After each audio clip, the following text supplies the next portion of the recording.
Alright guys, so this is the Lenovo that was faulty, heats up around here and stops charging. We have fixed it, and if you want to know how we did that, watch till the end of the video. Let me just test it for you to show you that it works. So I'm going to plug this end into the extension, right there into the extension, and then bring our laptop and plug it in and see if it does indeed light. That's it. So watch till the end to see everything we've gone through. Thank you. Now that you liked the previous video, we have another LENOVO charger that has a problem, and I would like the owner to describe. Usually when I plug it into the socket, it press charge for a few seconds, but it heats up above This area. Yeah, that side it kind of heats up. And then stops. Yeah, can't do anything else after that. Okay. Yeah. So, based on his description, the problem feels similar like the one we had last time for the other guy, where it would only charge after bending a bit here until it failed completely. Anyway, let's dive right in. So stay around. I want to show you how you take apart this thing neatly, and then proceed on with getting it fixed. Now, to take it apart, remember last time we used a reagent that sort of dissolves petroleum products, the glue used in between, and a couple of you guys made a bit of suggestions. You actually love the video. So anyway, this is what I normally use. This is gasoline, what in British speaking countries would be called petrol. It is part an organic solvent because it's a low, we call it a low carbon organic compound, I think so. Those tend to be become good solutions for other organic solvents for other organic compounds. So I am using a piece of paper. I fold it this way so that when I dip it in the liquid, it picks up some, and then I deliver. Now I need to make it deliver it so it passes only through that gap right there in between, and any excess that goes to the side needs to be wiped. And on that account, I think I should need cotton, but now that I don't have, I'll make do with any ability. So let me dip it in here and then put it in there. Now I hope you guys will be able to see the liquid run down the groove that separates the two plates. Okay, it's right between. Now one of you had suggested I use a blade and direct the liquid in, but that assumes that this thing is just a gap into which you can slide the blade. But the problem is the plastic goes in and then moves into the side. So even if you wanted to use a blade, it may be a lot difficult to control the amount. Now with this piece of paper, I only absorb little at a time, and then that little goes down the drain. One of you complained that it's a waste of time to do this. I should just pry it apart, but that would make the plastic come off in a rugged way, which makes it ugly after the repair. Now let me give it about a minute to interact with the solvent that I have provided, and that should allow us some time for it to be able to get apart easily. Now I need to also get my multimeter ready because I'm going to take some measurements, and those will help inform our decision as to what's the cost towards repairing this and getting it functioning. And anyway, if you're also new here, take this moment to hit the subscribe button. I'm actually very grateful to those who already subscribed, because analytics shows me that you guys are returning in big numbers. And I have only one request. If you really don't mind, help me watch from the beginning to the end, because I'm chasing the watch hours. The idea is to get monetized such that I can add some equipment towards delivering you these repair videos. So the aim here is that we teach you repairs, both as a hobby and as business, starting with bringing you actual devices under repair, so that you watch the process with us from the beginning to the end, so that you can reproduce these repairs despite never having seen the inside. We then follow them up with review videos that will help you figure out what actually was happening. And then on top of that, the third category of videos are theoretical, introducing you to the physics and science behind each component and how it functions, so that you are able to diagnose or troubleshoot wholly new devices that haven't been tackled in this video. Now here, I think I've gotten some time, let us pull them apart, and that comes off nicely. Now the challenge is most people do not care whether the thing looks good after repair. That's bad. I prefer that you repair it in a way that even people who see it later on are unable to tell that the thing was taken apart, or need to take critical attention to be able to figure that out.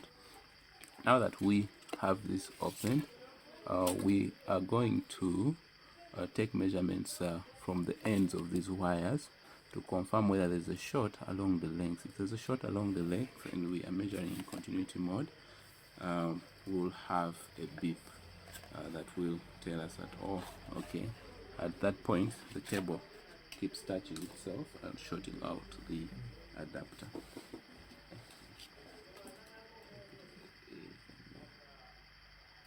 Alright, now it's in continuity mode, so this is what I'm going to expect if it is shorted. So lucky enough, Lenovo only employs 2-pin solution, unlike Dell and HP that do a 3-pin. You hear that? So that is behaving like a wire. That means this thing is shorted within. So this is normally a problem that I tend to charge about 15k Ugandan shillings for, because this is an original adapter and these are actually very durable. Most of the problems you have with them is when these short, and if it keeps on doing that, at times it affects this, but they're actually resilient to when they sense a short. There's a system here that shuts out the adapter and you don't get power to that side.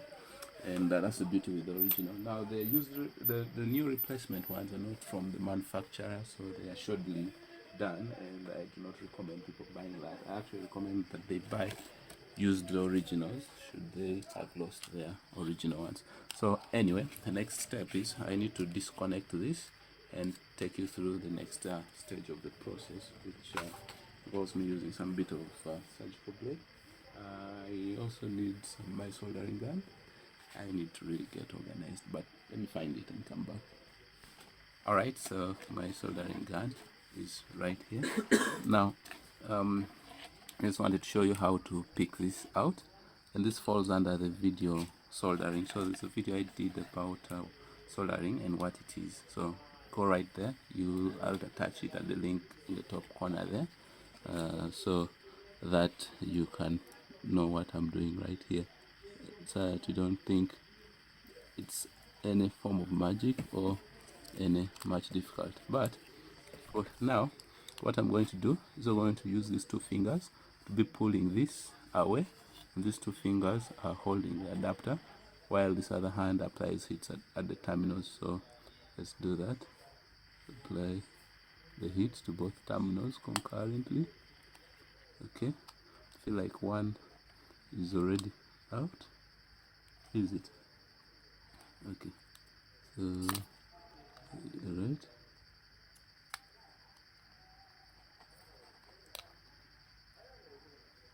Why is this resisting? Okay.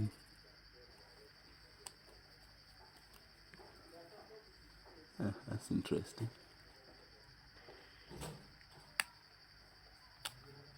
Okay, so that's out. Let me just clear that opening. I hope you guys are seeing what is happening here. Lately I have found my suction tool. It has been hiding every time I needed to suck out the excess solder, so that opens up that hole, then okay, the other hole is open. I just wanted it to be okay and ready when we return to resolder this back. Now let's measure the ends of the cable while they're not plugged into the adapter, so that we confirm that the short is on the cable side and not on the adapter side. So check, then let's bring it to the terminals right there, and you can see that there is a short. These two wires should not in any way be connected, but since it describes this is the part that overheats up, it's ideally the part that is shorted out. Now I need to cut it. Any chance you've seen pliers around the thing? Okay, I think since pliers are hidden, let me look for scissors. Okay, it's not what I had in mind, but I've not seen it in a while. Okay, little plier. Feels like a joke. Let me find surgical blade. Okay, I need to, now that we've cut this, I need to trim this at this point, like that, and then we can pull this out so that we expose this here. And a bigger plier would have done a big job, but let me try to use this. Okay, that peels that. Now let's confirm if the short is still there or gone. And it is gone. That means that segment is the one that's shorted out. Here, no beep. And when I pick this, the beep is there, so somewhere there. But we're not going to throw this away because we need the thing looking neat. So we need to cut this off, cut this, and shove this other end of our wire inside so that we retain its aesthetics. Now this is the point that I normally dread, where I play around with the surgical blade to cut through this wire. I hold it upwards to the cutting forces away from my supporting fingers, so it's like I'm dissecting. This part is a bit easy, but as we go towards the base, it hardens. Now this point is the one that gives me nightmares. I don't know whether I should continue with it on camera, but let me try doing it this way so that it is supported not by my hand but by the surface. So we are getting there. I have very little space remaining. I hope it can allow me to proceed to the end. So yeah, all this to restore this charger, but it's worth it being an original charger. I know after we've done this it shall be friendly. Okay, let me try to use my screwdriver to widen that part. The Lenovo makes it really hard at this point, but if it were an HP or a Dell, this part is not really that reinforced. Okay, we're using sharp things. It's not good to become impatient, because that's why you lose concentration and butcher your finger, which will be traumatizing.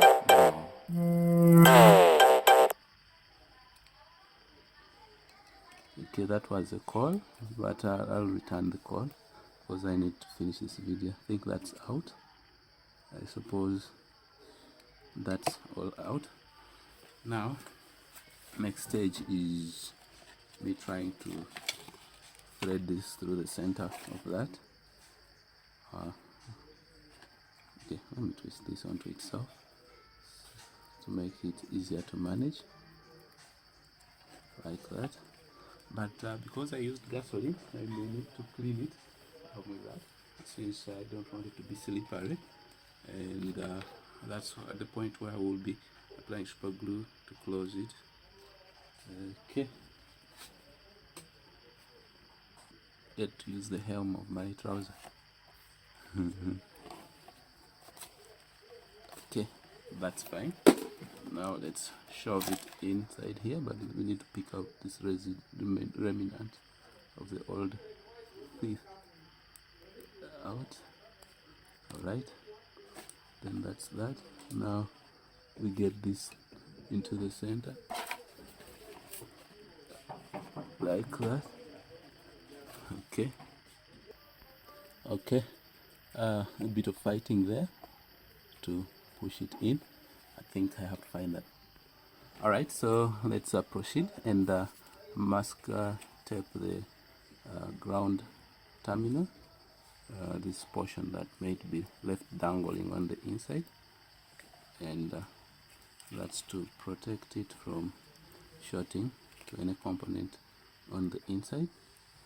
Alright, now the next stage is we are going to solder this onto the board. Okay, now I forgot to mention something in the beginning, that you have to note the color of the wires and where they were going, but anyway, when we reach there I will show you, in case you've forgotten, how to know where what cable and where it would go, because I also forgot to show you that. Unless you actually rewind the video, you will be able to see that. That's the liberty you have when you're recording, but if you weren't, then you just have to know, either from experience or convention, what's the right thing to do.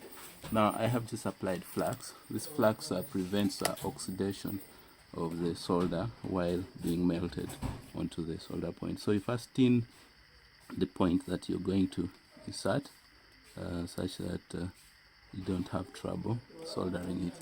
Now that that's done, the next stage is to solder it onto the thing, but I will first trim it because of not leaving it hanging in there. Now usually white, and if you find red, are the positive terminals, and then black is usually the negative terminal.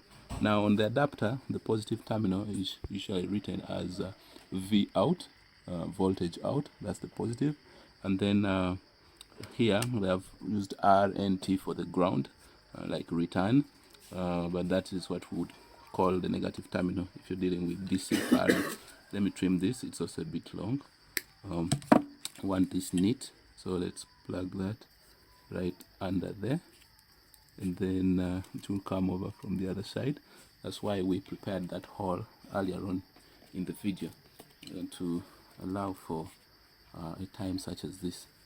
And I'm going to use my other hand to help me zoom out. Pinch together. Okay. Thank you. That's one of my friends, Chris. Fortunately I don't show faces here, so you may not meet him, but just know he's contributed to your learning. Okay, I think I ended up soldering over that hole. I need to suck the solder off the opening to open up that. If you don't have, you can always just melt and blow a pulse of air into it with your mouth. As you quickly as you retract, immediately you retract the solder gun iron. So I told me to stop calling it gun, because a person may be passing by my window and say, hey, I heard them talking about gun, but it's a soldering iron. Guys, I have no gun, please. Okay. Right. I think many of you may not understand that joke. Here in Uganda, guns are illegal, and therefore having it is literally being a rebel. And the government doesn't want such opposition. So, alright. Now that is soldered. I think let me just show you the outcome right there. Hope it is clear. Now the next stage is just simply us closing it up and testing. But for now, before we proceed, it's really nice to test every stage of the repair. So I'm going to again test for continuity at those probes, and then confirm that there's no short anymore before I proceed. Okay, multimeter there in continuity mode. Test the multimeter, then come test the probes, no short. I now are able to read the internal resistance of the output side of the adapter or capacitor thereof. And now let's just close. Stay with me as we put this together. So now this is where the pliers come in handy. I'm going to pass some super glue in the middle there and use the plier to squeeze them to squeeze this together. That's why you have to take it apart in a very clinical way. Okay, now let me use this plier. I don't know whether you're able to see, and squeeze this whole together and hold it there for about 2-3 minutes. I'll come back after 3 minutes. Let me take this opportunity to wipe some of the excess. It's not obvious that super glue was used here. Okay, that reminded me of a thing we used to write in our classrooms towards the end of leaving the school. Edmond was here. I don't want super glue saying I was here. Right. Okay, so I think that's okay. I'll finish up these points after I close up this. I'll bring out pieces of plastic. This. Okay, so this I think is the orientation. I think, and then this sits in there. That comes over there. This slides in. All right, I ran out of charge now. Sorry, storage. I'm using another device, and so we had put the this piece of plastic, and the next stage is to sort of glue them together, and therefore we're going to bring our super glue. Now we take advantage of this side that has the protrusion to place the glue, and then this side simply receives it. But before we go there, this under part is very easy to forget giving it. So let's first apply this to that. I think this one is no really outright side because none of them seems to have that protrusion. And let's slide that in. Having slid that in, I think it is in, and now we bring this other end and also apply super glue to it. Make sure you only apply it to the protrusion so that when you bring the two together, super glue is not spilling over. Okay, now this point. Oh, what I didn't tell you is that why we wipe is that gasoline actually can eat your plastic and make it brittle. So you want to be sure that it only flows through the gap between the two pieces of plastic that hold the charger together, and that will help you deliver a neat piece of work. Okay, now bring this to okay. Now let's hold it together for about a minute or two for the super glue to gain initial strength so that it sets well. All right, and then I keep around. I'm going to plug it in and measure the voltage output on this other end of the pin to confirm to you that it is working.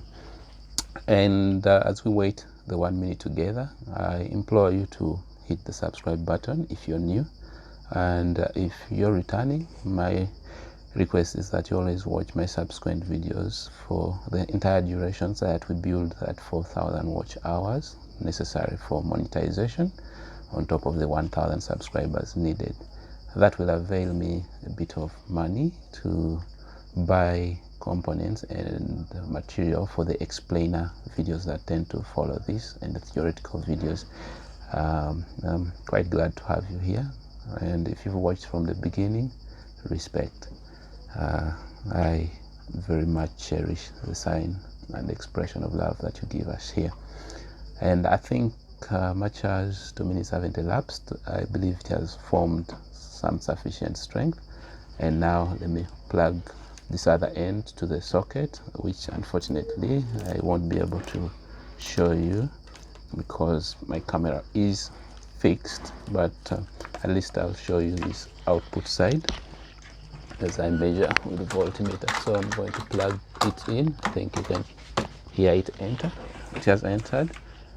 Bring back our multimeter. Now we're going to move it to voltage mode and then measure the voltage. Now that charger is, all Lenovo normally implements 20 volts, so that's what we expect on this other end. And okay, I'm outside the range because I've set it to measure up to a maximum of 20, so I think it's just slightly above, so I'm going to set it to 200 so that it's not beyond the limit. Okay, so 20.9 volts, that's good. And then maybe let's also bring the laptop and just plug it in to have the satisfaction of it. Okay, so this is the input socket, and you can see it light up. So like, share and subscribe. See you in the next video.